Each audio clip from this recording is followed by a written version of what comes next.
So ayan guys, for today's video, make sure na updated yung Messenger app na gagamitin natin. So kung updated na yan guys, i-open na natin yung ating Messenger app or yung ating Messenger account. So dito guys, mula sa chat list, ang gagawin nyo lang is i-tap nyo lang yung menu na nandun sa my lower right side. And then piliin natin dito guys sa menu is yung settings. And then after nyan guys, i-scroll up lang natin. And tigil tayo dito sa preferences. So, ang gagawin nyo lang, ang itatap nyo dito is yung privacy and safety. So, ayan guys, kung updated na yung inyong Messenger app, may lalabas dito sa taas na protect your account. So, kung hindi pa ninyo nakikita to or ngayon nyo lang siya nakita, tingnan nyo yung inyong privacy and safety.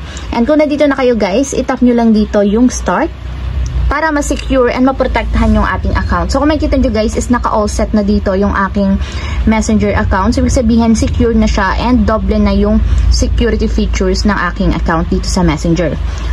So, dapat guys, is lahat yan is may check, contact info, password, and then yung safe website browsing. So, ang gagawin nyo lang, ito-tap nyo yan para mabago nyo or ma-update nyo yung inyong contact information. And then, dito yung password is kailangan na-update nyo pa rin para hindi madaling ma-hack. And dito guys, kailangan naka-turn on lang yung safe browsing website natin. So, kung hindi pa ninyo nasaset yan guys, dito nyo lang siya pwedeng iset. And kapag ganito yung nakalagay, isabihin, okay na siya and masecure na yung ating Messenger. So, tap lang natin yung done.